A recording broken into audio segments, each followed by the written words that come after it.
নমস্কার, আমি Alok Dutta easy learning কম্পিউটারের পক্ষ থেকে আপনাদের সকলকে স্বাগত জানাচ্ছি। আজকে আমরা এক্সেলেই একটা নতুন জিনিস বলতে চাই, সেটা হচ্ছে যে পিভটেড টেবিল। পিভটেড টেবিল জিনিসটা কি সেটা বোঝাতে গেলে আমরা একটা এক্সেল শিট এখানে আমি খুলেছি। সেই এক্সেল শিটের মধ্যে এখানে আমরা দেখতে পাচ্ছি যে এখানে একটা স্টুডেন্ট লিস্ট আছে। সেই স্টুডেন্ট লিস্টের মধ্যে আমি পিভটেড টেবিল আনতে গেলে আমাকে ইনসার্ট অপশানে যেতে হবে। ইনসার্ট অপশানে গিয়ে আমি পিভটেড টেবিলে গিয়ে ক্লিক করব। ক্লিক করার পরে এখানে আসবে সিলেক্ট টেবিল। আমি সিলেক্টের কোন কাকে কাকে নিতে চাই, আমি ধরলাম প্রথম 3 জন স্টুডেন্টের আমি কি তাদের রিপোর্ট আছে, তাদের কি পেমেন্ট স্ট্যাটাস আছে, তাদের কি কবে থেকে সমস্ত ডিটেলসটা জানতে চাই। সেই হিসাবে আমি 3টে স্টুডেন্টকে সিলেক্ট করলাম। সেই 3 জন স্টুডেন্টের আমি পিভট টেবিলে তাদের কি কি স্ট্যাটাস আছে বার করার জন্য আমি ক্রিয়েট করছি একটা পিভটেড টেবিল। দিয়ে আমি ওকে মারলাম। মারার পরে আমি এখানে দেখতে পাবো যে এখানে অপশানগুলো আসছে, যে ফিল্ডগুলো কি কি আছে। যেমন এখানে ফিল্ডগুলো আছে serial number, date, name, month, fees, course, কোন মাসে জানুয়ারি থেকে ডিসেম্বর এইরকম দেওয়া আছে, কোন মাসে তারা পেমেন্ট করেছে বা করেনি। আমি প্রথমে ধরে নিলাম যে আমি ডেটটাকে দেখতে চাই, যে কোন ডেটে জয়েন করেছে। আর নেমটা নিলাম।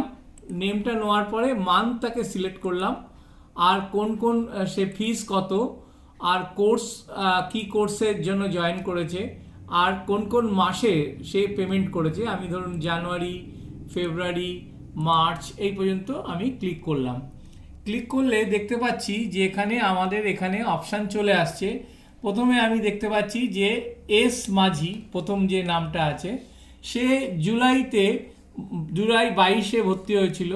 তার ফিস ছিল 350 টাকা। তো সে কি মাসে দিয়েছে এবং কি মাসে দেয়নি, টোটালটা আমার এখানে চলে আসলো। সেকেন্ড অপশানেও তাই, বিপাশা রয়, সে জুলাই মাসে ভর্তি হয়েছিল, ফিসটা দিয়েছে, দেওয়ার পরে তার দেখা যাচ্ছে যে টোটাল জুলাই পর্যন্ত সে কত পেমেন্ট করেছে, সমস্ত ডিটেলসটা আমরা পিভট টেবিলে দেখতে পাচ্ছি।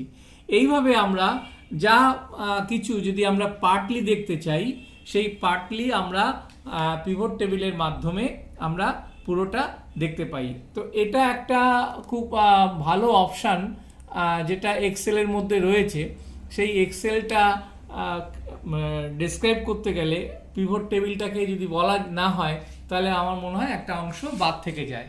তো আমার মনে হলো আজকে এই পিভট টেবিলটা আপনাদের কাছে ক্লিয়ার হয়েছে। যদি কোনো অসুবিধা থাকে তাহলে আপনারা আমাকে জানাবেন। আমি চেষ্টা করব পরবর্তী ক্লাসে এটাকে আরও একটু ক্লিয়ার করার জন্য। আর আমার এই চ্যানেলটা যদি ভালো লাগে তাহলে আপনারা সাবস্ক্রাইব করবেন, লাইক করবেন, শেয়ার করবেন। আর অবশ্যই যারা সাবস্ক্রাইব করেছেন তাদের তো অসংখ্য ধন্যবাদ। আর যারা এখনও করেননি অবশ্যই সাবস্ক্রাইব করবেন।